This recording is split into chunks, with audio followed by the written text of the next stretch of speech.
master smith forges a ring to trap a darkness even magic cannot destroy. Celebrimbor, lord of the Ringsmiths, hammers the final rune onto a mithril band, his heart heavy with a secret purpose. This new ring is unlike the 3 elven rings of power you may know. It was forged not for preservation, but for binding. It is a desperate gambit to imprison a shard of darkness so profound that even the greatest elven magic could not purify it. This single act sets in motion a perilous legacy that will test the very soul of his craft and his kin. By the end of this tale, you will uncover the hidden history of the Ringsmiths and their secret war against a captive shadow, a story of sacrifice that forever changed their world. How did a vault built to protect become a tomb for its guardians? And what happens when the very tools used to fight darkness begin to corrupt the hand that wields them? I am curious to know if you are comfortable sharing where you are joining us from and what the local time is there. What would you be willing to sacrifice to keep a terrible secret safe? The chamber fell silent as Celebrimbor unclasped the velvet-lined box. Resting inside was the ring, its mithril band cool and flawless. But all eyes were drawn to the gem set within its crest, a deep onyx that seemed to swallow the very light around it. "Watch this," he said, and with a whispered command, he directed a tendril of living shadow, a fragment of the very essence they sought to defeat, toward the stone. The darkness twisted, resisted, and then was pulled inexorably into the gem, which now pulsed with a faint, rhythmic gloom. A collective gasp rippled through the assembled smiths. Here was a power beyond any they had witnessed, a cage for the intangible. The council was instantly and bitterly divided. Some saw a masterpiece of craft, the ultimate weapon finally realized. They praised Celebrimbor's unparalleled genius, his willingness to do what was necessary, but others saw only a terrifying reflection of the enemy's own works. Their faces were etched with dread, not awe. Galadriel stepped forward, her voice calm yet carrying the weight of ages. "You seek to bind the sea with a cup forged from its own water," she warned. "To use the tools of darkness, even with a pure heart, is to invite that darkness to reshape you from within." The debate that followed was heated, voices rising in fear and conviction. Celebrimbor listened, his own resolve hardening in the face of their caution. He saw not recklessness, but necessity. That very night, his decision was made. He could not risk the council's paralysis, nor the chance that this great work would be destroyed out of fear. He would continue, but now in secret. He summoned only his most trusted apprentices, those whose loyalty was beyond question. The first fracture had appeared among the Ringsmiths, a crack of mistrust that would only deepen with time. As the main forges cooled, Celebrimbor led his small, chosen band into the deepest chambers, where the echoes of their hammers would be swallowed by the mountain itself. The true work and the greater peril was just beginning. Deep beneath the shining city of Ost-in-Edhil, the chosen smiths began their sacred labor. Their hammers fell not on metal, but on the very substance of the earth, weaving spells of concealment and endurance into the foundation stone. This was not a forge for crafting beauty, but a workshop for building a tomb. They channeled the entirety of their collective craft, blending ancient elven magic with deep smith lore, to raise a chamber that would be both a prison and a sanctuary. The air grew thick with the scent of ozone and crushed rock, and the light of their enchantments cast long, dancing shadows against the raw walls. Each rune carved, each song sung, was a thread in an invisible net designed to hold a predator. The physical toll was immense. Smiths known for their boundless vitality emerged from the depths with faces drawn and hands that trembled slightly, their inner light dimmed. Concerned whispers began to circulate through the city above. The masters are working on something terrible, some said. Their craft consumes them. One evening, as they reinforced the western wall with strands of silver and adamant, a young apprentice named Talion finally broke the weary silence. He wiped the grime from his brow, his voice barely a whisper yet echoing in the chamber. We were meant to create, to give form to light and hope. But this, he said, gesturing to the imposing, seamless door they were crafting. This makes us jailers, are we not, in seeking to cage this darkness, becoming more like the enemy we fight? His words hung in the air, a dangerous and truthful spark. Celebrimbor paused, his own weariness evident in the slow turn of his head. He placed a hand on Talion's shoulder, his touch still firm. Some evils are too profound to be dispelled by any flame we possess, Talion. They can only be contained. His voice was low and resonant, filled with a sorrowful certainty. We are not its masters, but its guardians. We hold it fast, so that a wiser age may one day find the answer we lack. In that moment, the finality of their task settled upon them all. The completion of the vault did not mark an end, but a beginning of an eternal vigil. Their fates were now inextricably bound to the shadow they had sealed away, their lives pledged to its captivity. As Celebrimbor set the last silvery seal upon the door, an intricate pattern that shimmered and then faded into the stone, a faint tremor passed through the floor. It was not a shudder of the earth, but a pulse, a single, low thrum of recognition from the darkness within its new cage. It was a reminder that their prisoner was aware and waiting.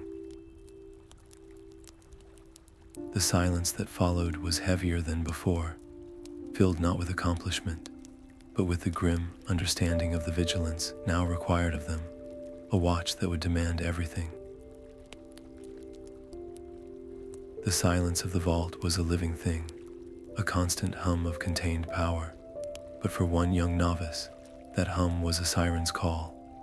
Linwe, blessed with an ear for the subtle music of enchantments, had heard a dissonant note in the vault's great song, a faint, whispering melody emanating from a forgotten air shaft. Driven by a scholar's curiosity more than malice, he worked for days to clear the obstruction, his heart racing with the thrill of discovery. His fingers finally brushed a concealed rune, and the world exploded. A searing flash of blue-white light threw him back against the stone, and for a single, horrifying moment, the defensive ward fractured. A sliver of the captive shadow, cold and intelligent, slithered through the breach.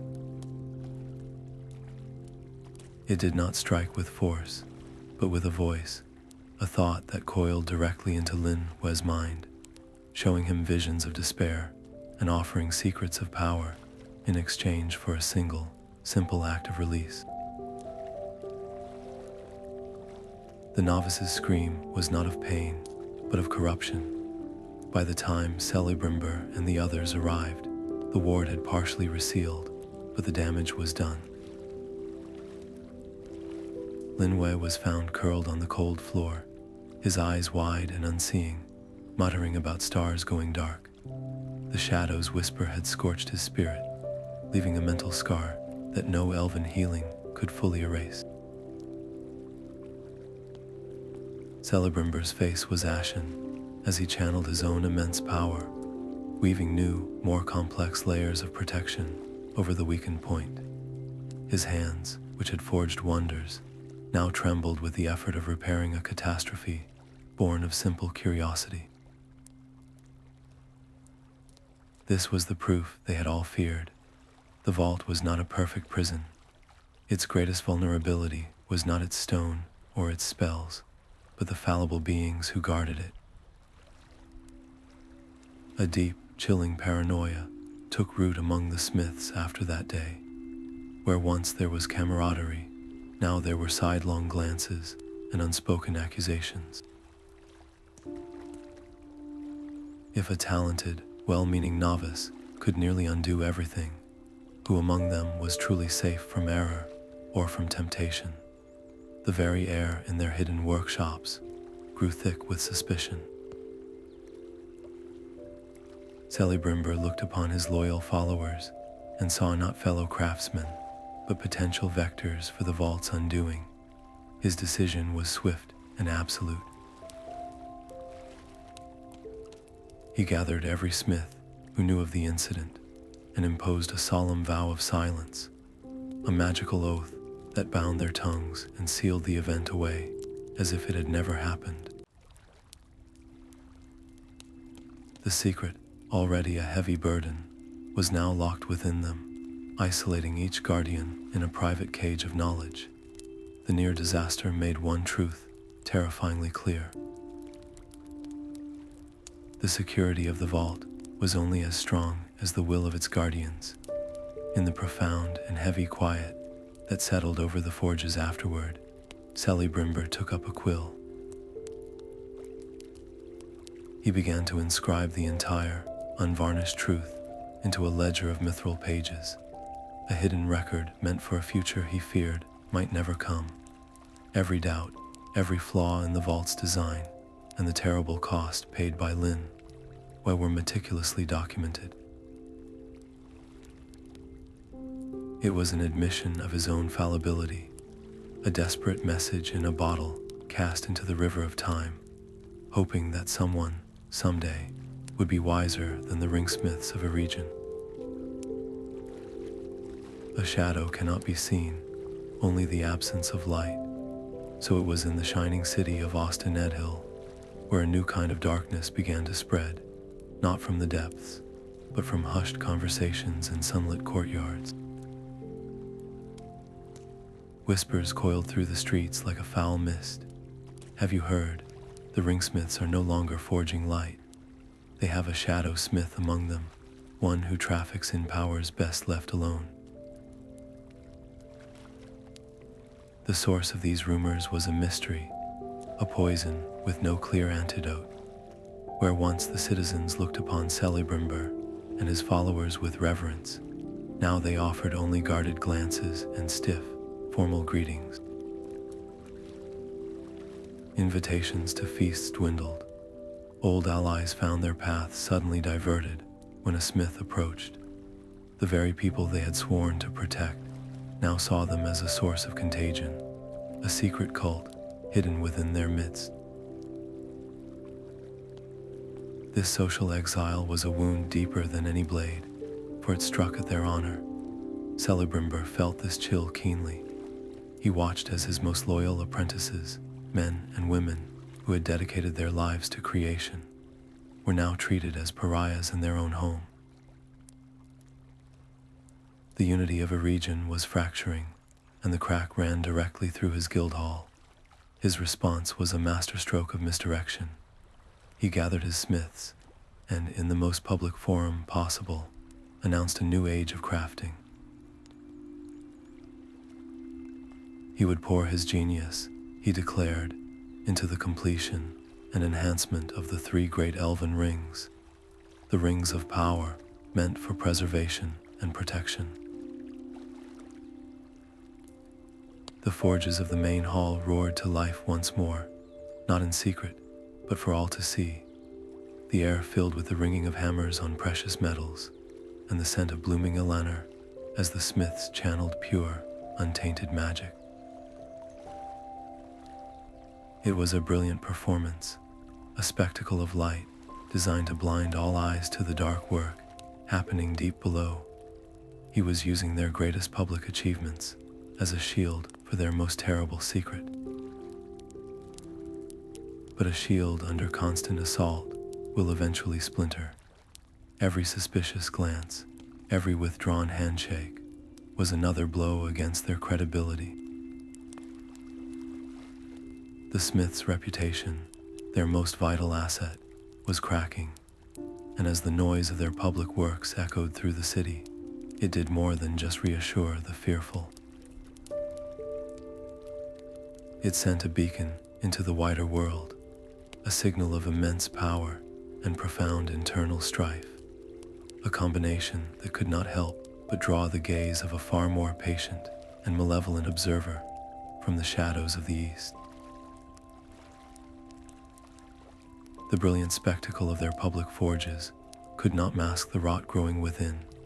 Talion, his own faith still shaken from his earlier doubts, found his rest disturbed by a nagging unease.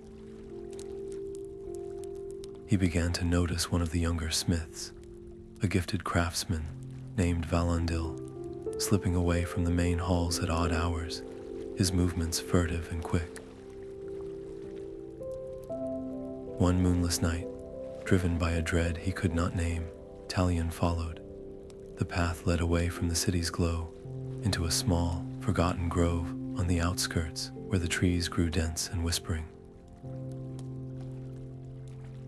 There, he saw Valandil hand a small, rolled scroll to a hooded figure whose very presence seemed to drink the starlight from the air. The stranger's voice was a low hiss, promising Valandil mastery over metals no elf had ever worked, secrets that would make him greater than Celebrimbor himself. In that terrible moment, Talion understood the source of the spreading rumors. They had not sprung from idle fear, but from deliberate, calculated betrayal. He stepped from the shadows, his own voice cracking with a mix of fury and heartbreak. "Valandil, what have you done?" The young smith's face contorted in panic. He shoved the hooded figure, who melted into the darkness with unnatural speed, and then Valandil himself turned and fled deeper into the wilds. Talion's shout of alarm brought the other smiths running, but they arrived only to find the grove empty, the treason complete. Back in the secure chamber, the air was thick with a cold, hard rage. Some argued for swift and final justice. "He has betrayed our trust and endangered all of Middle-earth," one smith declared, his hand resting on the hilt of his hammer. "He must be found and executed to serve as a warning to any other who would consider such a path."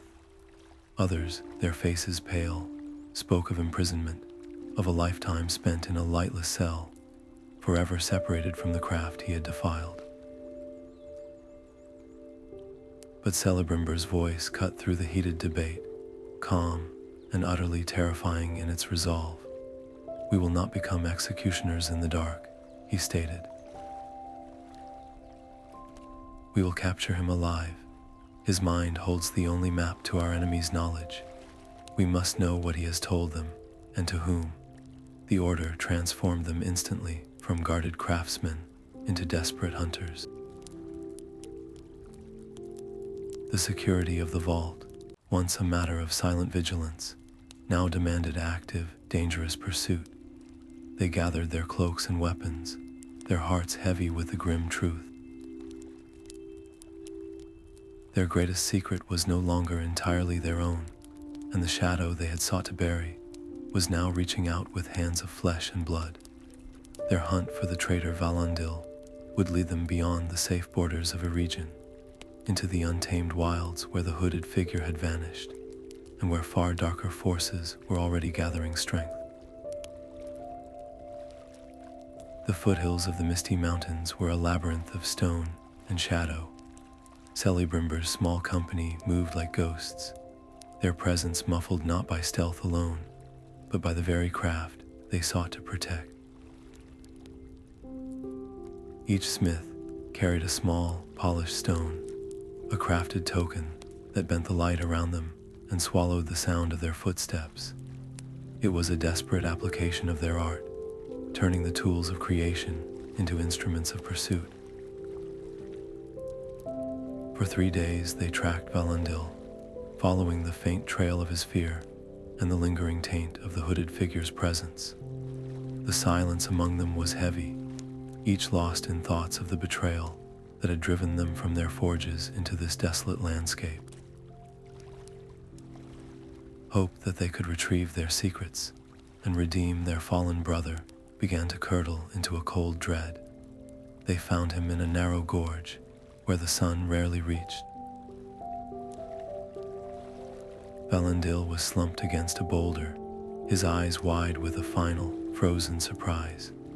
There was no blood, no mark of any weapon they could recognize. It was as if his life had simply been extinguished. A thorough search of his person and the immediate area revealed nothing. The scrolls, the secrets, the proof of his treachery were all gone. The realization struck them with the force of a physical blow. They were not the only hunters in this game. A rival power, coldly efficient and utterly ruthless, was also moving in the shadows, and it had reached their quarry first. Celebrimbor knelt, closing the young smith's eyes with a touch that was both gentle and grim. "He has been silenced," Celebrimbor said, his voice low and hard. This was not a random act of violence. This was a message. We are not merely guarding a secret.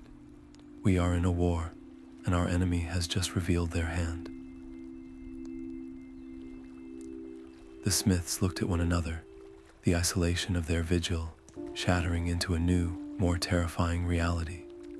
Their conflict was no longer an internal struggle of conscience and will. It was now an external, organized, and murderous threat.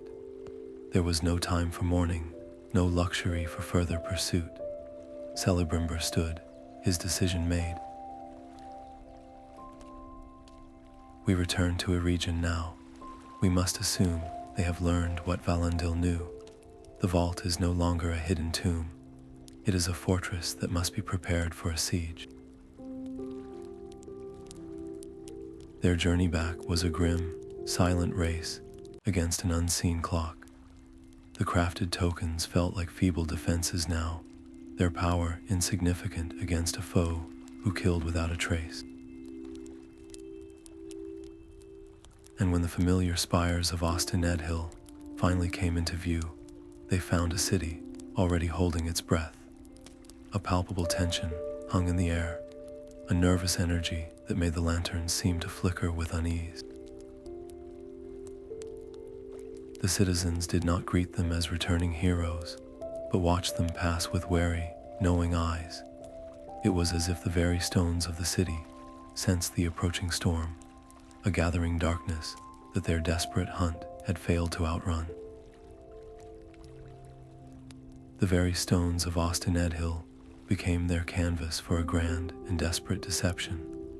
Working with a frantic, silent urgency, the Ringsmiths wove a labyrinth of lies.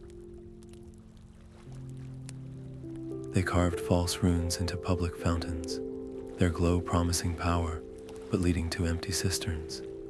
They sang songs of concealment over old, abandoned wine cellars, creating magical echoes that screamed of hidden treasures to any who listened with a trained ear. Every alleyway and garden wall was seeded with decoy enchantments, a glittering maze designed to exhaust and confuse any pursuer.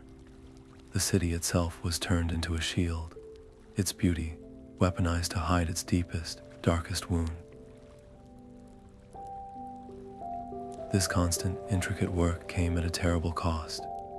The smiths, once radiant with the fire of creation, grew pale and gaunt. Their hands, which could shape mithril with delicate precision, now shook with a persistent tremor.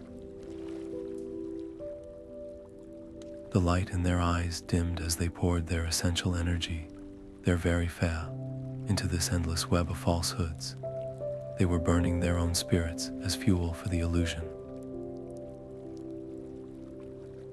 In the quiet of their private chambers, the arguments began. "This is a slow death," one smith pleaded, his voice hollow. "We are withering away to protect a horror we ourselves created.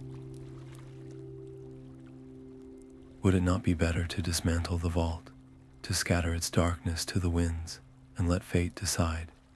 Celebrimbor's response was immediate and absolute. "To unmake the prison is to unleash the prisoner," he stated, his own weariness giving his words a grim weight. "The shard we hold is not mere shadow, it is a seed. Should it find fertile ground, it would grow into a despair that would swallow all of Eregion, and then all of Middle-earth. Our sacrifice is not a choice, it is a necessity." It was then that Talion stepped forward. He had been quiet, his own earlier doubts seemingly resolved into a cold, clear purpose. "There is another way," he said. "A final one. I will forge a key, not to open the vault, but to lock it forever. A seal that would bind the door with such finality that not even our combined power could ever breach it again." The other smiths stared at him in stunned silence. They understood the implication. To craft such an absolute, self-negating artifact would require a smith to pour the entirety of their innate gift, their very talent for creation, into a single, terminal act. Talion was volunteering to sacrifice his craft, the core of his identity, to become the living, final lock on the door. His offer settled over them, a somber and profound truth. They were no longer just guarding a secret, they were binding their souls to it. As Talion withdrew to a solitary forge to begin his ultimate work, a deep, unsettling tremor ran through the foundations of the city. It was not the shake of an earthquake, but a single, low pulse from the depths, a vibration that felt less like a tremor of the earth and more like a slow, deliberate heartbeat. The single heartbeat from the deep was still echoing in their minds when the city bells began to clang in frantic alarm. A tide of iron and filth washed against the outer walls of Ost-in-Edhil, a force of orcs and men with hollow eyes. They did not carry siege towers or battering rams. Their assault was a surgeon's probe, a series of sharp, testing strikes against the city's magical wards. Arrows tipped with spells of unraveling sawed out the hidden sigils the smiths had so carefully placed. The enemy was not trying to break the gates. They were trying to read them. Celebrimbor stood atop the battlements, his face a mask of cold calculation. He could feel the pressure of the vault's power below, a dark, resonant chord waiting to be struck. To unleash even a fraction of that bound shadow would scatter the attackers like leaves in a gale, but it would also ring out like a clarion bell, a beacon announcing the very secret they were dying to protect. It would tell the enemy, "Here it is, the thing you seek is right here." He made his choice with a heart of lead. Hold the vault, defend the city with our own strength. The order was passed, and the Ringsmiths joined the fray. They were craftsmen, not warriors, but their power was immense. Blades of pure light materialized in their hands, and shields of shimmering force erupted to block the dark arrows. With every spell cast, with every flash of defensive magic, they revealed another piece of their hand. The enemy commanders, observing from a safe distance, were not looking for kills. They were mapping the flow of power, tracing the strongest magical signatures back toward their source, deep within the mountain. The city held, but the cost was written in the faces of the fallen. Good elves died protecting decoys, their blood soaking into the cobblestones as the real prize remained hidden. The attackers withdrew as suddenly as they had come, their purpose clearly accomplished. They left behind not a conquered city, but a terrified and wounded one.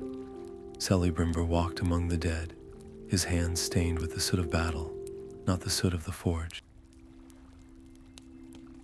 The enemy now knew two things for certain. The smiths were guarding something of immense power, and they were willing to let their people die to keep it hidden.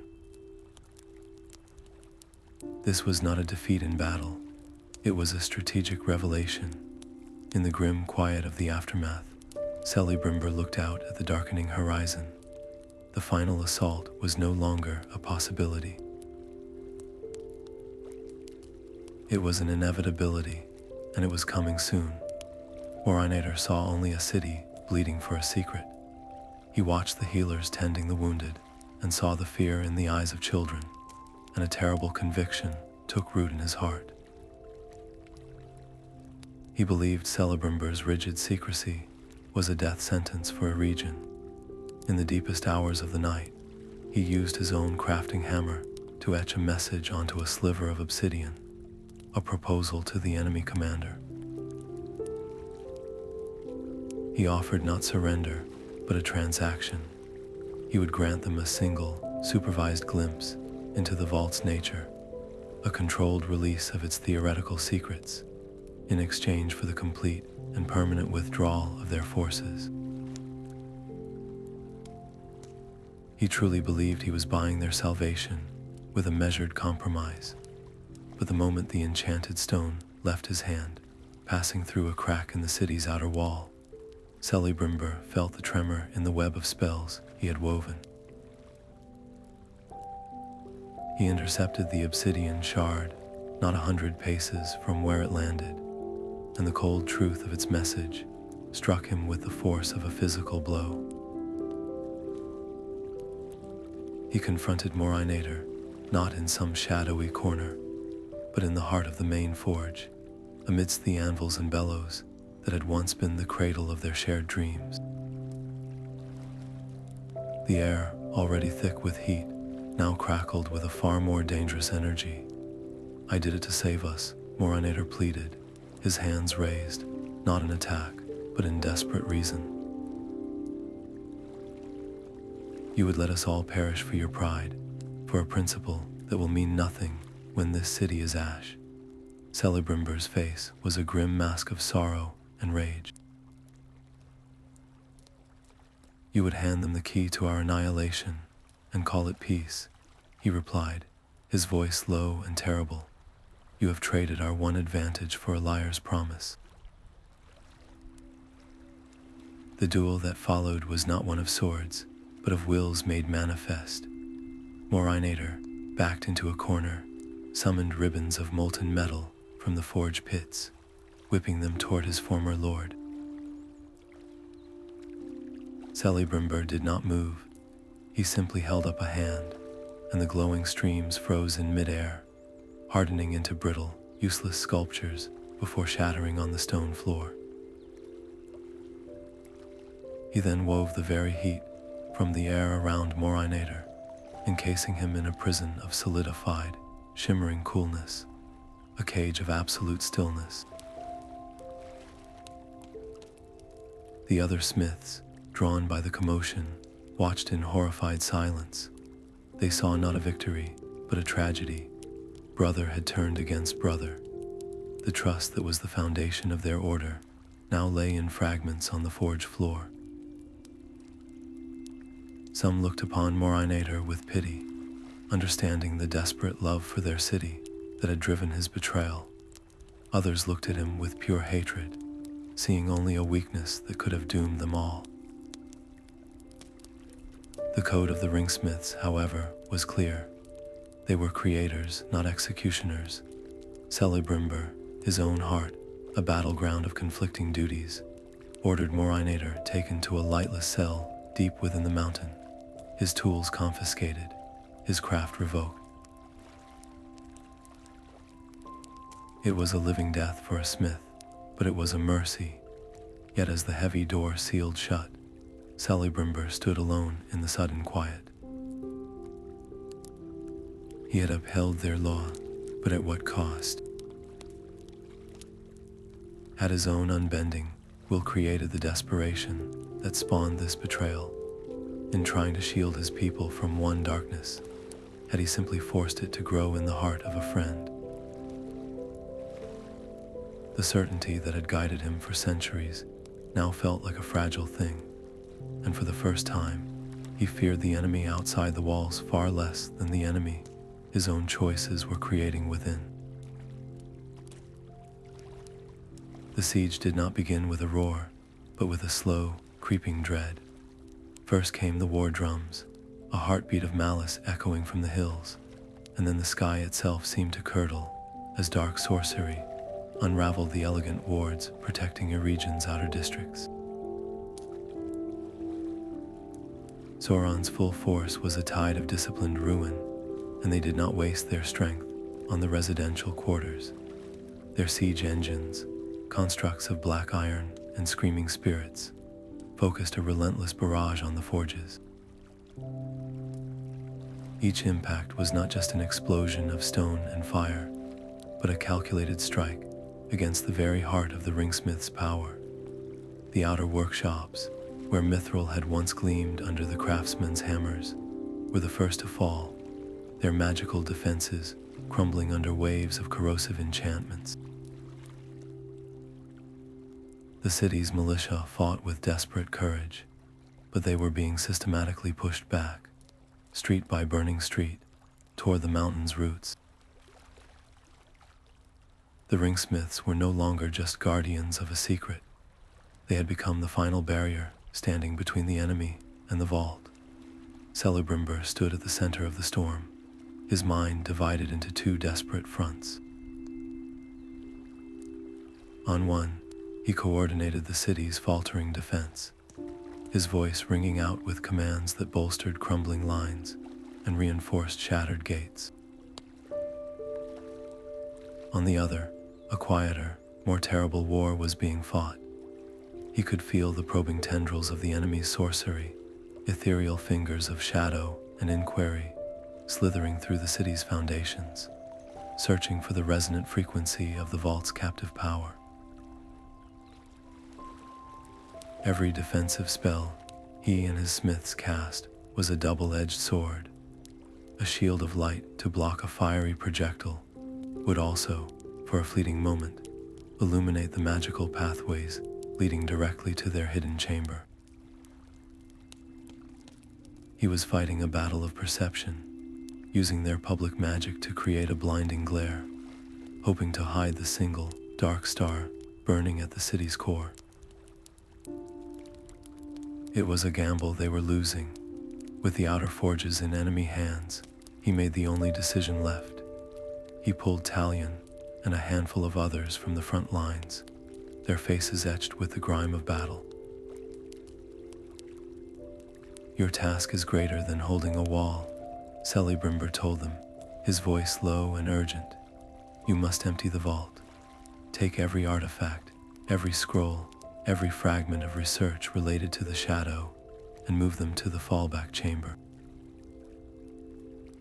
He was referring to a place even older and more secret than the vault itself, a natural fissure deep in the mountain, known only to him and a select few. The evacuation was a terrifying operation, conducted in the shuddering darkness as the battle raged above. Smiths who had spent centuries creating works of beauty now hastily bundled terrible secrets into lead-lined chests, their movements frantic as the mountain trembled around them.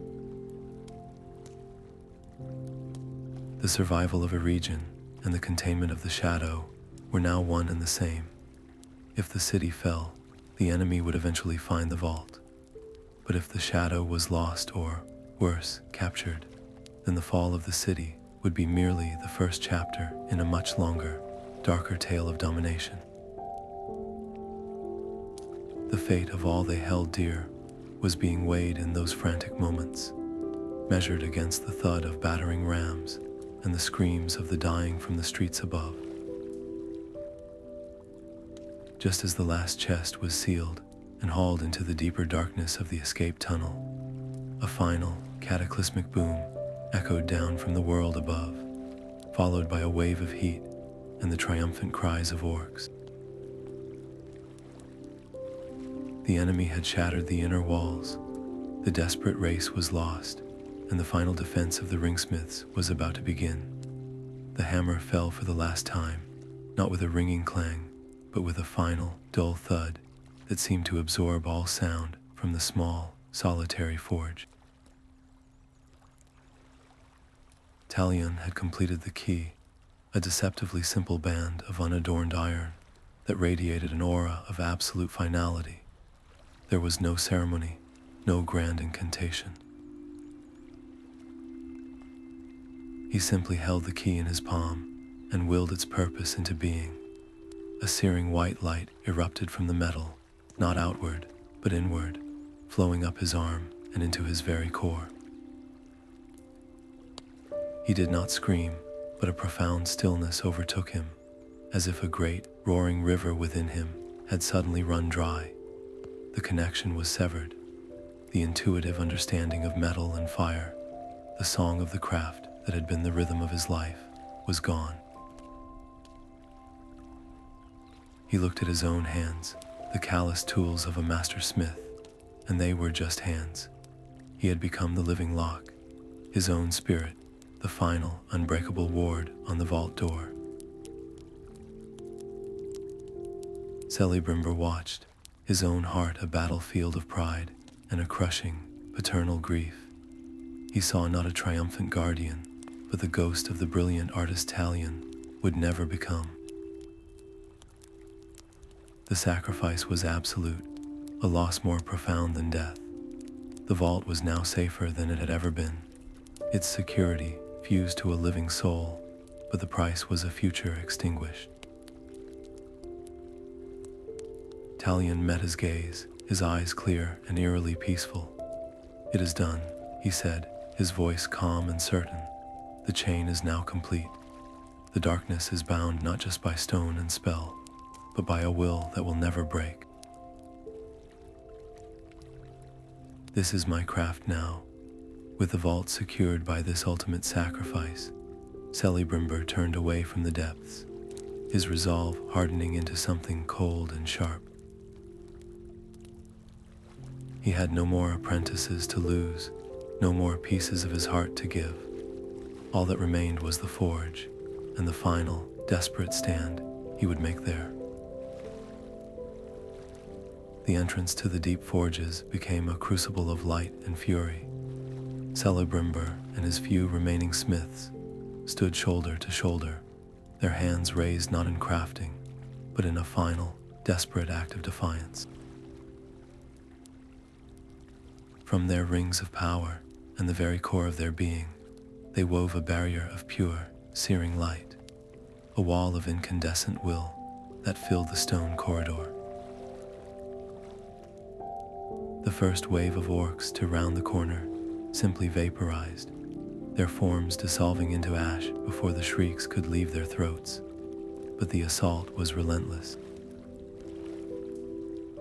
Dark arrows, imbued with spells of unraveling, hissed against the luminous shield, each impact feeling like a physical blow to the smith's spirits. They were not warriors, and this was not a battle of strength. It was a war of attrition, a grim calculation of how much of their own life force they could spend to buy a few more precious seconds for those fleeing in the depths below. Celebrimbor fought with a cold, focused clarity. He parried a troll's crude mace, not with a blade, but by transmuting the air around it into solid crystal, which then shattered under the beast's own momentum. He did not strike to kill, but to delay, to obstruct, to create a chaotic bottleneck of fallen enemies that those behind had to climb over. Every moment the barrier held was another moment. The evacuation team had to secure the last chest in the fallback chamber. Another moment, Talion's sacrifice was not in vain. He could feel the others weakening beside him, their light flickering as they poured their essence into the defense. One by one, they fell, not to wounds, but to exhaustion, their bodies collapsing as the last of their magical energy was expended. Soon, only Celebrimbor remained, a solitary beacon against the rising tide of shadow.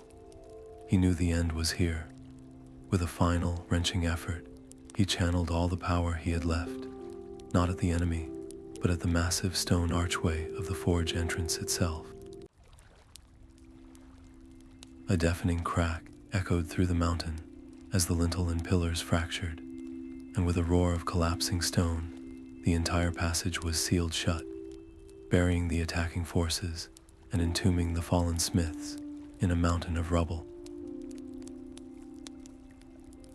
The immediate cacophony of battle was snuffed out, replaced by an abrupt, dusty silence. In the deep dark of the sealed forges, the only sound was the slow, patient whisper of the shadow from its prison, and the silent, eternal vigil of the smith who had become its lock. From the choking dust and silence of the collapsed forges, a handful of survivors emerged.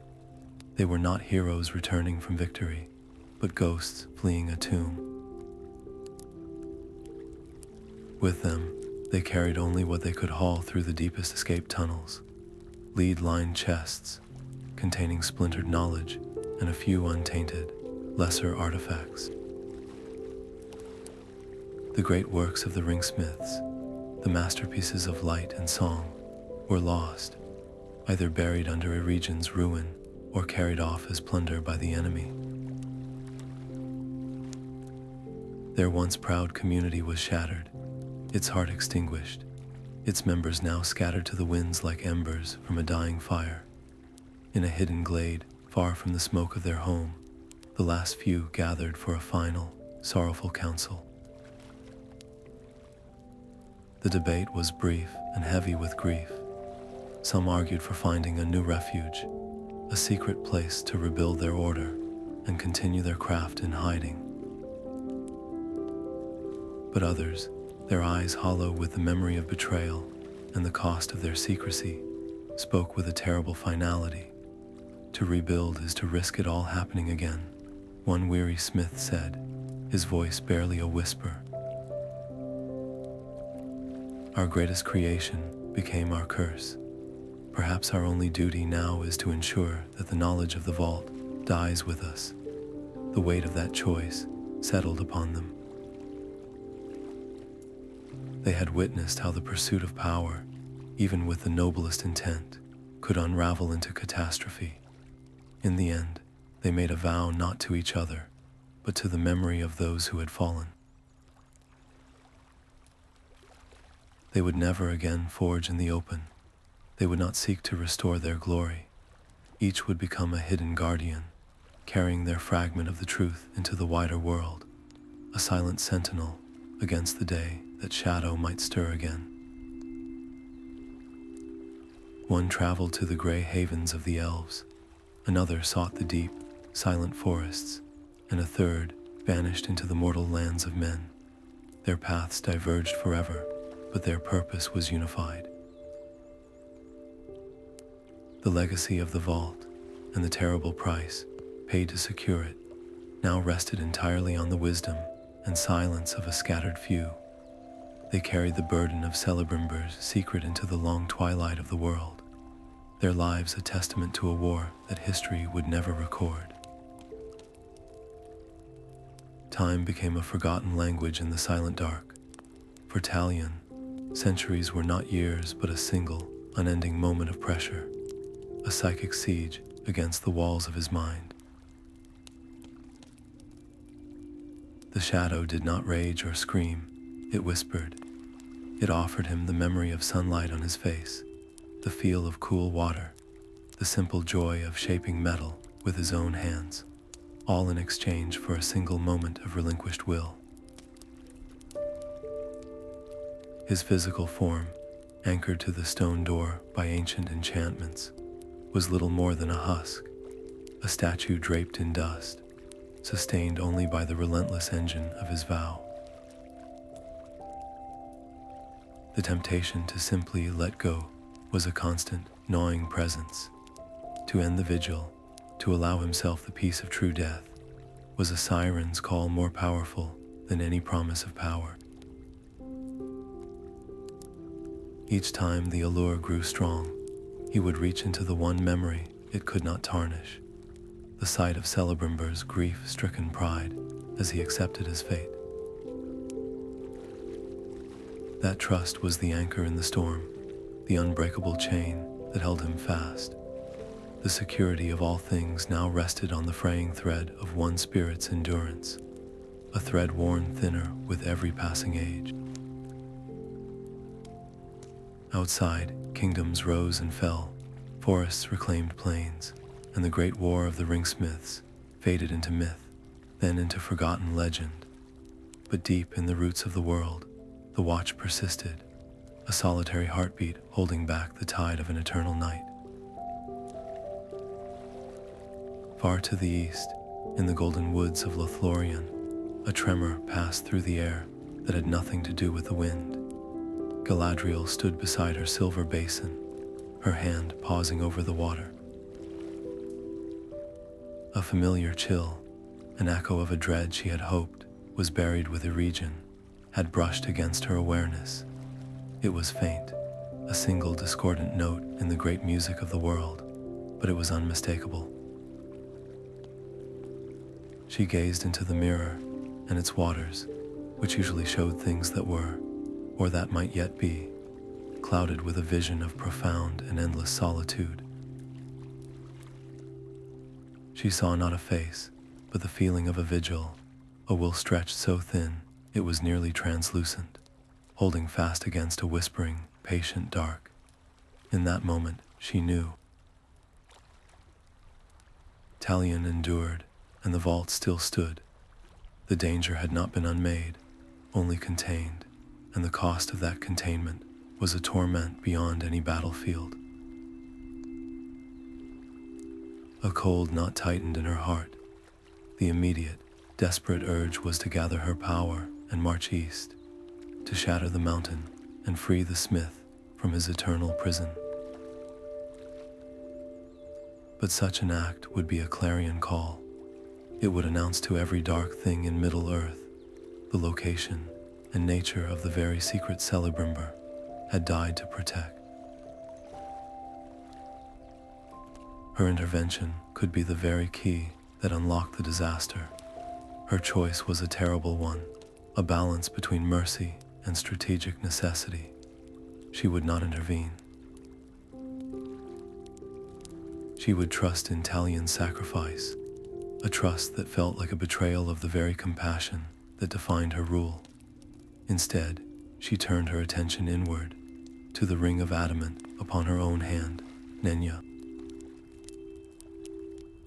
Its power of preservation and concealment, once a gift of the Ringsmiths, now became the primary shield against the vault's potential failure. She wove its magic more tightly through the borders of Lothlorien, creating a realm that was not just a sanctuary, but a fortress of light, a bulwark prepared to stand if the darkness ever broke its chains. The fate of the Hidden Vault was now inextricably tied to the vigilance of the Elven rings, and so, for an age of the world, Galadriel watched and waited, her silent gaze fixed on a point in the distant mountains. Her patience was a counter to the Shadow Zone, a long, slow game where the only move was to not move at all. Yet with every passing century, the balance felt more precarious. Her watchful eyes marked the slow turning of years, and in the deep quiet of her heart, she could feel the Shadow's patience growing, a pressure building behind a dam that only one fading spirit held shut. Centuries of dust and silence settled over the ruins of Ost-in-Edhil, a city of ghosts and broken stone. Yet secrets have a way of whispering to those who know how to listen. a young Numenorian scholar named Elendil, his heart fueled by a love for lost histories, was one such listener. He spent months sifting through the rubble of the great library, his hands blackened with soot and age. It was there, beneath a collapsed archway, that he found them, not grand tablets or golden scrolls, but a handful of fire-scorched clay shards, their surfaces etched with a frantic, fading script. He painstakingly pieced them together, his breath catching as a story emerged. The fragments spoke not of the 3 elven rings, but of a fourth, a forge of shadows where Celebrimbor had labored on a work of last resort, a final, terrible secret. The text was deliberately cryptic, a labyrinth of half-truths and warnings, but the implication was clear. The official history of the Ringsmiths was a carefully constructed facade. Elendil's excitement was a beacon in the scholarly world, but beacons attract more than just fellow travelers. He shared his initial, cautious findings with a trusted circle of preservationists in the Grey Havens, men and elves who sought to safeguard all knowledge. Yet word, as it always does, found its way into darker corners. Soon, he noticed things. A stranger watching him from the shadows of the ruins, his features obscured by a heavy cloak. Whispers in a crowded inn that fell silent when he entered. He received a single, anonymous message, a scrap of parchment with a single line written in a harsh, angular script. Some doors are sealed for a reason. Cease your digging. It was not a request, but a threat. He realized, with a cold knot in his stomach, that his academic pursuit had become a race. There were others searching for this secret, and their intentions were not scholarly. The ruins themselves seemed to turn against him. A seemingly stable floor gave way beneath his feet, dropping him into a chamber lined with rusted spear tips. A corridor he had mapped the day before now ended in a solid wall of freshly fallen rock. He was being herded, tested, and misdirected by the ancient, lingering defenses of the Ringsmiths. The fragmented texts were a minefield of misinformation. One passage would describe a vault door of polished obsidian, while another claimed it was sealed with a song of power. He had to separate the deliberate lies, the decoys meant to lead seekers astray, from the few precious grains of truth. It was a puzzle designed to break the resolve of the unworthy. Sitting by his campfire one night, the weight of the threat and the complexity of the deception pressing down on him, Elendil made a decision. He could not decipher this alone. The text spoke of the smiths most trusted, those who had vanished after the fall. If any trace of their lineage survived, they would be the only ones who held the true key, not to the vault itself, but to understanding it.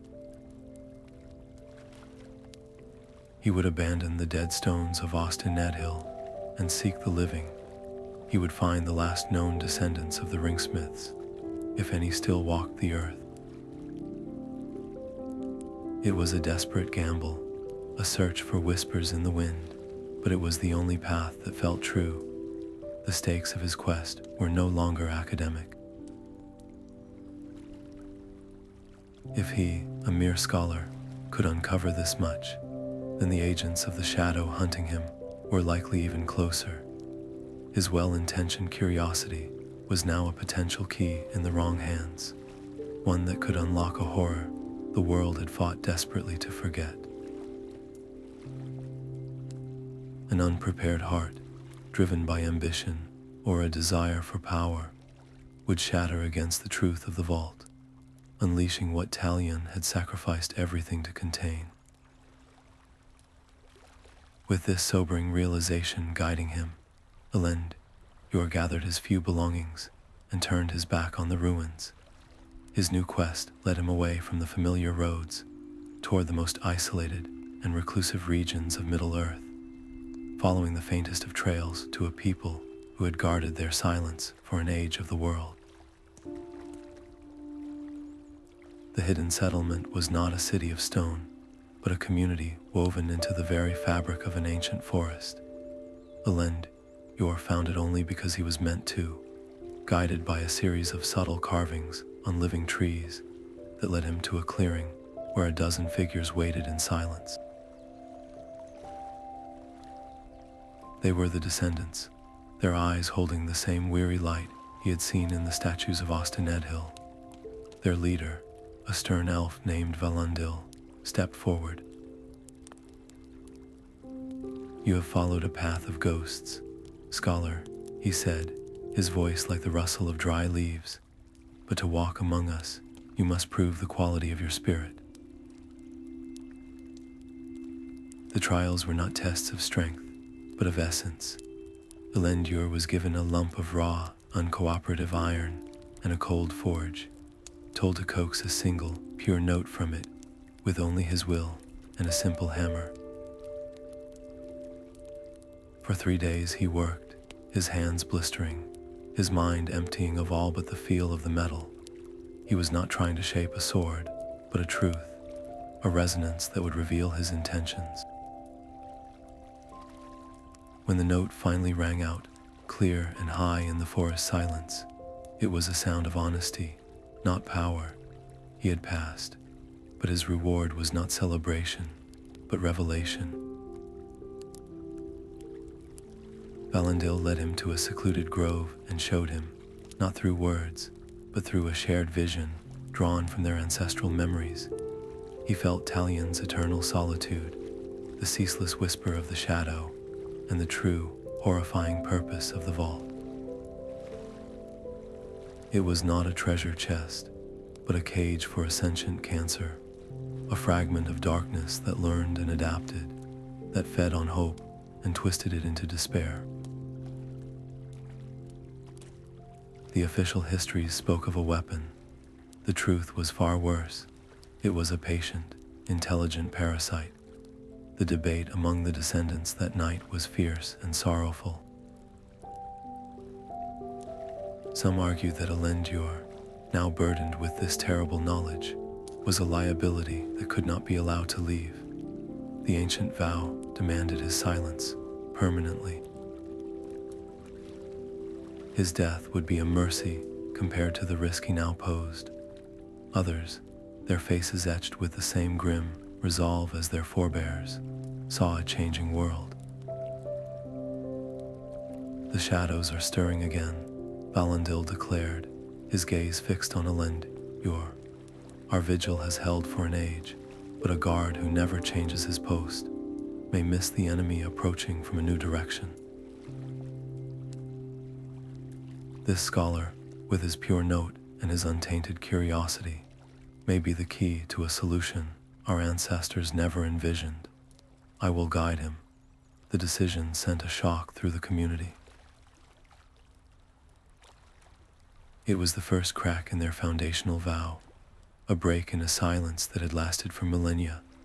The following dawn, Valandil and Elendure left the hidden settlement, their path turning toward the forgotten forges and the mountain that held the vault. They moved with a new, shared purpose, a fragile alliance between ancient duty and modern hope. But in their wake, a figure detached itself from the deep shadows of the forest, its form blurred and indistinct.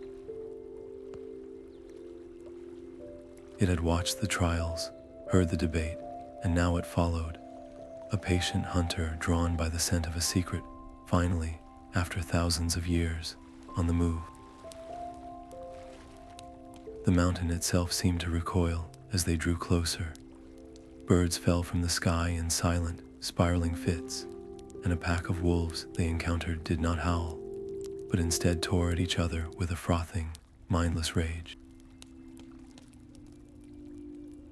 The shadow in the vault was no longer a patient whisperer. It was a beacon, and its signal was one of pure, amplified madness, reaching out to twist any mind vulnerable enough to listen. For Elend, the call was not a scream, but a seductive melody woven into the very wind. At first, it was just a thought that felt like his own. The texts you found were merely children's stories. I hold the true history, the lost chapters of the Ringsmiths. Let me show you. Then came the visions. He would blink and see a library of crystal spires, every scroll containing answers to every question he had ever possessed. The promise was intoxicating, a scholar's ultimate dream laid out before him, demanding only that he reach for it. Valandil noticed the change immediately. The distant look in Elend's eyes, the way his hand would twitch as if grasping for a phantom book. One evening by their meager fire, as Elend stared blankly into the flames, Valandil placed a hand on his shoulder, the contact firm and grounding. The shadow offers you nothing you do not already possess the strength to find, he said, his voice low and steady. It is a thief, not a giver. It will show you a magnificent feast, but the food is poison. To continue, you must learn to guard the fortress of your own mind. And so, as they journeyed through the increasingly blighted landscape, Valandil became more than a guide. He became a teacher. He taught Elend to envision a wall of pure, white light around his thoughts, not as a barrier of fear, but as a filter of clarity. He had him focus on the memory of the pure note he had forged from the iron, the tangible truth of his own honest labor. It was a constant, exhausting practice, a mental duel fought with every step. Each time Elend felt the whispers coil around his concentration, he would rebuild the wall, stone by mental stone, his trust in Valandil, the mortar that held it fast. This was no longer a journey to a forgotten tomb. The vault had become a predator, and they were walking directly into its open jaws. Every strange rustle in the undergrowth, every oddly shaped shadow, felt like a servant answering its master's call. The secret they sought was reaching out for them, its voice growing clearer and more personal with each mile, a siren song promising enlightenment at the cost of his very soul. The ruins of Ost-in-Edhil rose before them, a skeletal city of pale stone, strangled by thick black vines. Valandil led Elend, not to the grand, collapsed gate, but to a seemingly insignificant fissure in the mountainside, half hidden behind a curtain of thorny growth. To Elend, it looked like a simple crack in the rock, but Valandil placed his palm flat against the stone, his eyes closed. The air shimmered, and a faint, intricate pattern of runes glowed to life around the fissure, a lock that had been waiting for a key for thousands of years. The mechanism was not one of levers or gears, but of lineage. A single, sharp point of obsidian emerged from the center of the runic circle. It requires a sacrifice of blood, Valandil said, his voice heavy. The blood of a ringsmith. It was the final, irrevocable key. Valandil hesitated, his hand hovering over the sharp point. This door was forged in an age of absolute desperation, he explained, his gaze distant. My ancestors designed it to be opened only when there was no other choice, because they feared it might never fully seal again. To open it is to acknowledge that our long vigil has failed, that the danger within now outweighs the danger of leaving it buried. He looked from the ancient lock to Elend, yours earnest, determined face. The scholar had proven his heart was pure, but was that enough to risk unleashing what his forebears had died to contain? With a slow, deliberate breath, Valandil pressed his palm firmly onto the obsidian point. A sharp hiss escaped his lips as the stone pierced his skin, and a single, vivid drop of blood welled up, tracing a path down the cold rock. The moment the blood touched the runes, they flared with a deep, crimson light. The stone did not grind or slide. Instead, it dissolved, the solid rock becoming as insubstantial as mist, revealing a dark, descending staircase that exhaled a breath of air older than kingdoms. The way was open. Valandil withdrew his hand, watching the small wound already begin to close, a physical reminder of the bond he had just reaffirmed. He had pledged his heritage, his very essence, to this path.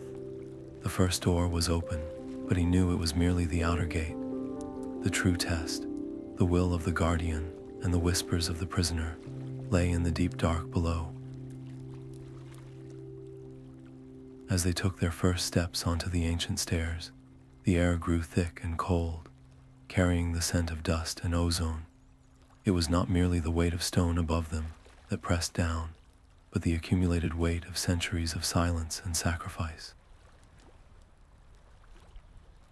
And threading through that profound stillness was a new, unsettling sensation, the distinct and focused feeling of being watched from the abyss below. The air in the central chamber was not cold, but utterly still, a void where sound itself seemed to die. In the center stood a figure, more a memory of a man than a man himself. Talion was a statue woven from faint light and clinging dust, his form translucent, his feet fused to the stone floor in a permanent vigil. His voice, when it came, was not a sound that traveled through the air, but a thought planted directly in their minds. You should not have come. The prison is no longer a cage, it is a crucible. The shadow has grown cunning in its long solitude. As he spoke, the air behind him shimmered, and for a heart-stopping moment, Elendyor saw his own master from the Grey Havens, smiling warmly and beckoning him forward. The illusion was perfect, a loving memory made flesh, but Talion's spectral hand passed through it, and the image dissolved into a mocking whisper. It learns your heart's desires and offers them back to you as poison. It mimics the voices of those you have lost, the promises of those you trust. You cannot believe anything you see or hear in this place. Valandil stepped forward, his own face a mask of grief and resolve. How long can you hold, Guardian? Talion's form flickered, a candle guttering in a draught. My strength is not infinite. I am a seal, and every lie it tells, every illusion it crafts, is a hammer blow against my will. I have contained its power, but I could not stop it from learning. It has studied every mind that has brushed against this place, and it has become a master of deception. Elendyor, his heart still racing from the phantom of his master, forced his scholar's mind to work. He looked past the fear, past the terrifying personalization of the threat, and searched for a structure. Wait, he said, his voice a shaky whisper in the vast quiet. Every deception requires a framework. It cannot create from nothing. It must use our own memories, our own knowledge, as its raw material. He remembered the contradictory texts, the decoy enchantments woven through the city above. The shadow operates like the ancient Ringsmiths' own security. He realized, a spark of insight igniting. It builds its lies on a foundation of truth, but it always twists the conclusion. It shows you a real memory, but changes the intent. It offers a real secret, but corrupts its purpose. That is its weakness. It is a parasite on truth, and a parasite can be identified by the damage it leaves behind. The pattern is in the emotional payload, the despair it injects into a happy memory. Talion's fading eyes seemed to focus on Elend, Yor with a new, desperate hope. You see the craft in the corruption, he thought to them. That is a skill we lost. He gestured with a faint, glowing hand toward a dark archway on the far side of the chamber, from which a low, rhythmic thrumming emanated. The heart of the vault lies there, where the core of the shadow is bound. But know this, it is no longer a passive shard of darkness. It has been evolving, learning from its captivity, turning its prison into a school for its own malice. Your arrival is not an interruption of its solitude. It is the final examination it has been waiting for. The choice you make there will not be between containing it or destroying it. The choice will be between a swift end and a new, more intelligent beginning for this ancient evil. The inner sanctum was a cavern of woven shadows, and at its center floated Celebrimbor's ring. The mithril band was now a cage of thorns, constricting the pulsing onyx gem at its heart. The darkness within was no longer a captive shard, but a living, malevolent eye that fixed its gaze upon them. The air grew thick with the scent of ozone and a terrible, cloying sweetness. Then the whispers began, not as words, but as visions blooming directly behind their eyes. Valandil saw it first. The hidden settlement was no longer a secret refuge, but a great city of gleaming forges, its spires touching the clouds. He stood at its gate, not as a stern guardian, but as a lord, welcoming back generations of his kin, smiths, artists, and children, with his own eyes, all returned from exile to restore their legacy in glory and peace. The vision offered him the end of his people's long, sorrowful vigil. For Elend, Yor, the promise was even more intoxicating. The crystal library of his dreams materialized around him. Every scroll he touched unfolded into perfect, complete answers. He understood the lost language of the stars, the secret names of the valor, the entire, unedited history of the Ringsmiths, from first flame to final fall. All knowledge, every mystery he had ever sought, was laid bare before him, demanding only his acceptance. The cost was a simple, silent agreement in his soul. Valandil's hand shot out, gripping Elendur's arm with bruising force. His face was a mask of agony, his eyes squeezed shut against the beautiful lie. "It is a restoration built on a grave," he hissed, his voice strained. "That city is paved with the bones of our vow. To accept this is to betray every sacrifice that made us. Look at the children's eyes. They are empty." He turned his own tormented gaze back to the pulsing ring, his voice rising to a shout that echoed in the real chamber. "I reject your peace. I choose the silence of the tomb over the music of your lies." The vision of the glorious city shattered like glass. But Elend, Yor remained frozen, his fingers twitching as he reached for a phantom scroll. The shadow's voice was a soothing balm in his mind. "You are not a warrior. You are a seeker. Why should you bear their burden of violence and silence? Take this gift. Walk away from this darkness and into the light of understanding." The temptation was a physical ache, to have all his questions answered, to be free of this terrifying responsibility. It was everything he had ever wanted. Valandil's plea cut through the honeyed whispers. "Elend, Yor, it is a parasite. It offers you knowledge, but it will consume your will. If we succumb, we do not just open the door. We invite the shadow to wear our skins, to use our love for our people and our craft as a weapon against all of Middle-earth. Our deepest desires would become the engine of its new reign." The choice was no longer about containing the shadow. It was about refusing to become its willing vessels. In that terrible moment of clarity, Elend, Yor tore his eyes away from the phantom library. He let the promise of all knowledge crumble to dust in his mind, accepting the permanent void of those unanswered questions. He met Valandil's desperate gaze and gave a single, grim nod. The path of desire led to damnation. The only true path left was the one their predecessors had walked, a road that led not to answers, but to a final, absolute end.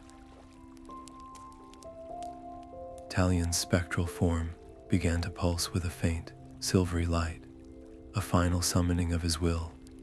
The ritual he showed them was not one of creation, but of annihilation. They would forge a new vessel in this very moment, a crucible of pure, uncorrupted light, and transfer the shadow's essence into it. But the physics of such a transfer were absolute. The vessel, a temporary cage of impossible brightness, could not contain such concentrated malice for more than a few moments. It would shatter, and the act of holding it at the moment of dissolution would consume the holder as well. The choice was immediate and terrible. The vault groaned around them, dust and small stones trickling from the ceiling as the bound shadow, sensing its impending end, lashed out with all the fury it had stored over millennia. Jagged spikes of solidified darkness erupted from the floor, and the whispers became a physical force, a wind that screamed with the voices of every doubt and fear they had ever harbored. Valandil stepped forward, his face set in the grim lines of his ancestors. "My blood opened the door," he declared. "My duty is to close it." But Elend, Yor moved faster, his hand closing over the simple, unadorned silver hammer they had brought, the only pure metal they possessed. "No," he said, his voice steady despite the chaos. "Your duty is to survive. You are the last thread of the true line, the living memory of the Ringsmiths. I am just a scholar, but I understand the theory of this ritual in a way you cannot. I have studied the nature of this enemy, and I know the precise moment it must be released into the light. My death would be a loss of one life. Yours would be the extinction of a legacy." Before Valandil could argue further, Elend, Yor focused his entire being. He did not need a forge or bellows. He used his will as the flame and his breath as the fuel, singing a single, clear note of power that caused the silver hammer to glow, then liquefy, and finally reshape itself in his hands into a brilliant, swirling orb of light. It was the opposite of the dark gem, a star brought to earth. Talion, with the last of his strength, reached out a translucent hand toward the ring. The thorny mithril constricted, and with a sound of tearing reality, the pulsing onyx was wrenched free. A torrent of pure, sentient shadow surged toward them. Elend, Yor did not flinch. He met the tide with the vessel of light, and the two forces collided. As Elend, Yor began the final, fatal channeling, pouring the screaming darkness into the heart of the star. The shadow found its last, most potent weapon. It showed him not a lie, but a devastating truth. It showed him the moment of his own oblivion, the absolute and permanent end of his consciousness, the void where no knowledge, no memory, no spark of his self would remain. It was the ultimate terror for a seeker of truth, the final, unanswered question. For a heart-stopping moment, he faltered, the light in his hands flickering. Then he saw Valandil's anguished, respectful gaze, and Talion's fading, approving nod. He understood then that some truths are not meant to be known, but to be enacted. He accepted the void, and with a final, triumphant cry of his own, he forced the last of the shadow into the light. The vessel could hold no more. As Elendure channeled the last of the light, the trapped shadow screamed its defiance, a psychic shriek that tore through the crumbling mountain. The world dissolved into a screaming vortex of light and shadow. Elendure's hands, clasped around the searing star of the vessel, were the only anchor in the chaos. The shadow could not escape its new prison, so it attacked the prison's keeper, flooding his mind with visions of his own dissolving identity, of the eternal silence that awaited him. He felt his grip falter, his fingers slipping on the pulsing energy. "I cannot hold it," he thought, the despair a cold tide rising in his chest. The brilliant orb dipped, its light flickering dangerously. Beside him, Valandil and the fading Talion fought a different battle. The mountain itself was rebelling against the ritual's strain. Fissures snaked across the walls, and massive chunks of stone plummeted from the ceiling. Valandil's hands were raised, his face a mask of strain, as he channeled every ounce of his will into a shield of force above them, deflecting the collapsing rubble. Talion, his form now little more than a wisp of silver smoke, wove the last of his ancient power into the foundations, a desperate attempt to bind the stone together for just a few moments more.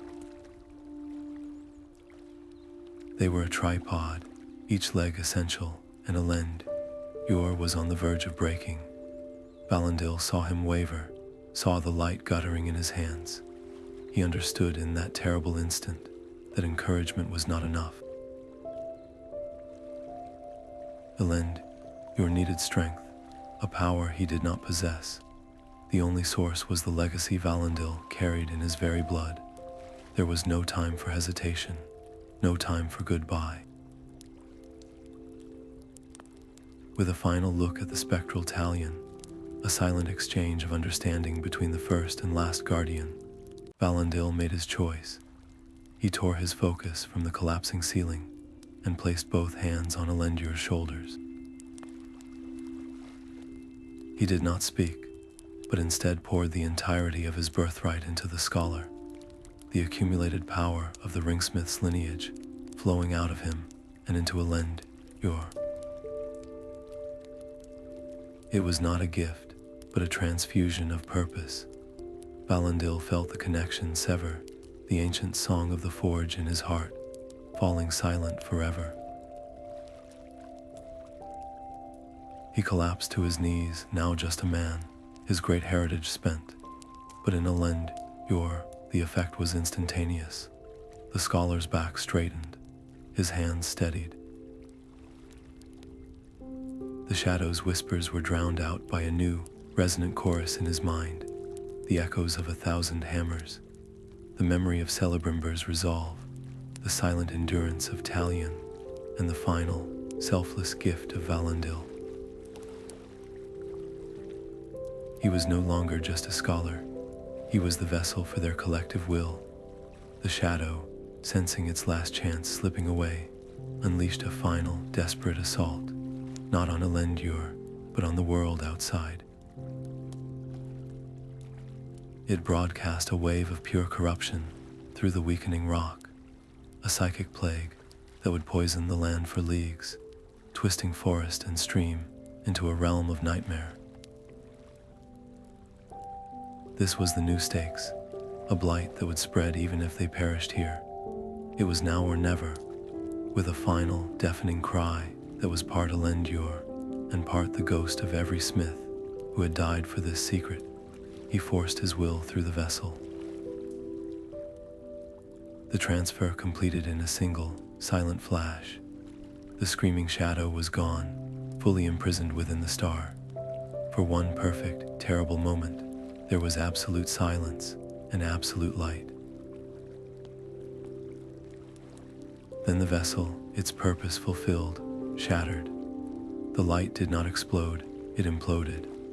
Elendure and the vessel became one incandescent point, a silent sun that consumed the shadow by consuming itself. There was no grand cataclysm, only a swift, absolute unraveling. The screaming darkness was not defeated by force, but unmade by a purity so total it could not exist within it. In the span of a single heartbeat, the shadow was gone, and Elendure vanished with it, his essence scattered into the light, leaving not even a memory of dust behind. His sacrifice was the final, perfect containment. The release of such immense energy shattered the ancient spells binding the vault. The mountain, its heart torn out, gave a final, groaning shudder. The walls of black stone, which had held fast for millennia, crumbled into gravel. The ceiling collapsed in a rain of stone and history, burying the terrible secret under a tomb of its own making. In the choking darkness of the aftermath, two figures remained amidst the settling rubble. Valandil, his heritage and power utterly spent, knelt on the broken stone, a mere man where a guardian had been. And Talion, his spectral form, flickering like a dying ember, stood free for the first time in an age. The chains of his vow were broken, the pressure on his mind finally lifted. He looked at his own translucent hands, no longer bound to the door, no longer a lock. A profound and weary peace settled upon his features. My watch is ended, he thought, his voice a faint whisper in Valandil's mind. The long night is over. With a final, grateful nod to the last descendant of his order, Talion's form dissolved into motes of silver light that drifted upward, fading into nothingness. He did not go to any hall of waiting. He simply ceased, his duty done. His spirit finally allowed the rest it had earned for so long. The darkness was gone, but its price was etched into the very air.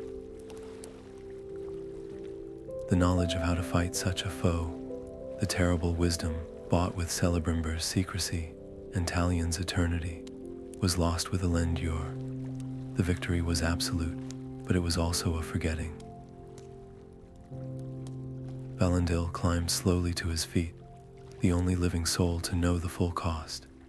He turned his back on the mountain of ruin and walked out from the dust into the morning light, a solitary figure carrying the weight of an entire, extinguished legacy. He was the last guardian, and his only duty now was to remember. The journey back to the hidden settlement was a solitary one, the weight of his extinguished legacy, a heavier burden than any chest of artifacts. Valandil did not return as a guardian or a leader, but as a messenger bearing the final chapter of a story his people had been guarding for millennia. He gathered the descendants in the same clearing where Elendure had been tested, and under the ancient trees he shared the unvarnished truth. He spoke not of a secret to be hoarded, but of a tragedy to be remembered, a chronicle of how the noblest intentions could forge a prison for the soul as well as the body. The purpose that had defined them, the vigil that had given their lives meaning, was now complete. The shadow was unmade, and the last guardian was free.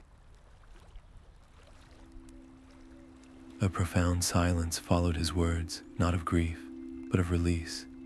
Their long watch was over. After a solemn council, the descendants made a momentous decision. They would not appoint a new leader or seek to rebuild their hidden community. Their sacred duty was fulfilled. They would disband, scattering from the forest to integrate into the wider world of elves and men, carrying with them not a secret of power, but a warning about its cost. For Valandil, this dissolution was a final, painful severance. His entire identity had been built upon the foundation of his ancestry, a lineage of watchers in the dark. Now, with the darkness gone and the lineage scattered, who was he? The silence in his own heart was deafening, an emptiness where the ancient song of the forge had once resonated. He was the last of the Ringsmiths, and he was utterly alone. He walked for days through the wilderness, the ghosts of Celebrimbor, Talion, and Elend were his only companions. He could not return to a simple life, for his soul was etched with a history too terrible to forget and too important to lose. One morning, as the sun rose over a quiet river, the answer came to him. His purpose was not to guard a place, but to preserve a memory. He would become a chronicler. He gathered parchment and ink, and in a small, sunlit cottage on the edge of a mortal village, he began to write. He recorded everything, from Celebrimbor's fateful decision to the feel of the dust in the collapsing vault, from Talion's eternal solitude to Elendur's final, brilliant sacrifice. He wrote not to create a manual of power, but a testament of fallibility and sacrifice. His writings became the final, lasting monument to the Ringsmiths, a legacy transformed from hidden containment into open wisdom. The secrets of the vault were no longer a danger to be locked away, but a lesson to be learned, ensuring that the price of their victory would never have to be paid again. Years later, Valandil walked through the silent groves where the mountain had once stood. The rubble was now softened by moss and creeping ivy, a gentle blanket over a grave of terrible secrets. He had expected to feel the chill of old fears, the ghost of the shadow he had helped to unmake. Instead, a different sensation washed over him, warm and quiet as a remembered sunrise. It was not a presence, but an echo. He felt the stubborn flicker of Celebrimbor's desperate hope, the sheer, unyielding weight of Talion's endurance. The victory was never in the destruction of the darkness. He understood with a sudden, profound clarity.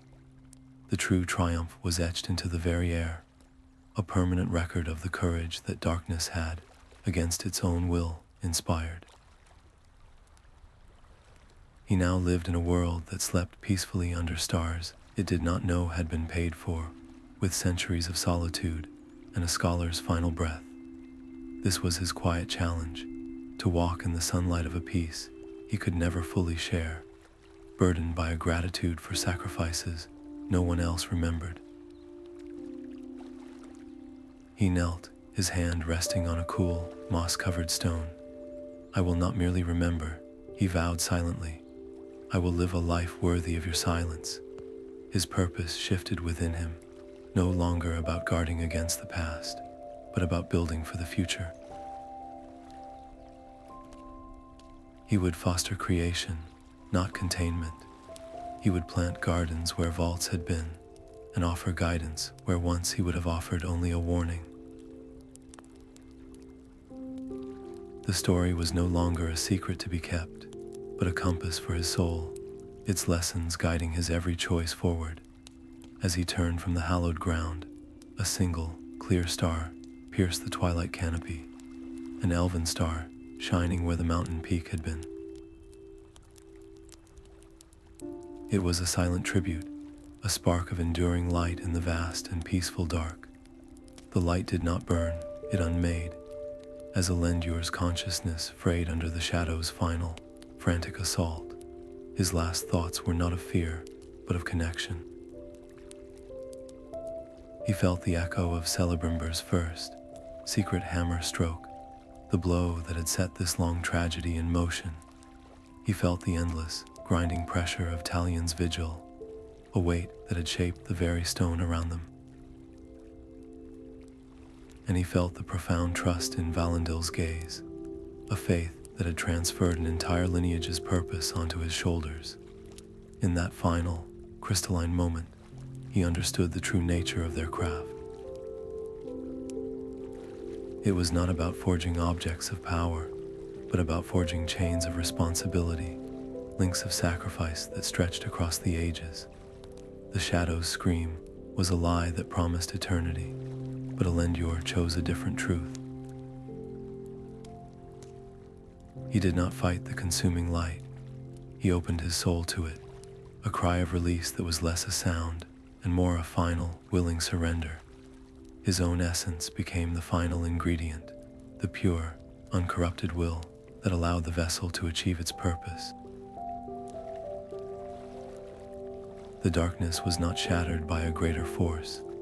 It was dissolved by a purity it could not comprehend, a selflessness so absolute it left no room for hate or fear to exist. The ultimate evil was vanquished not by a weapon, but by a willing heart that chose to bear its entire cost. In the profound silence that followed the light's implosion, a legacy that had begun in secret and been sustained through solitude found its only possible, perfect end.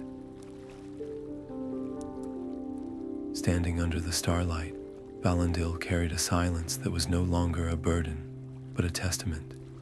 The mountain of secrets was now a gentle hill, and the hidden vaults were gone, their terrible purpose fulfilled. The darkness had been purified not by a grand magical war, but by a chain of individual choices, each a link forged in sacrifice. Celebrimbor's desperate gamble, Talion's eternal vigil, Elendor's final, willing oblivion. These were not failures, but the ultimate expressions of their craft. The legacy of the Ringsmiths ends not in the shadows of a sealed tomb, but in the clear light of revelation. It teaches us that the greatest works are not the rings of power or the impregnable vaults we build.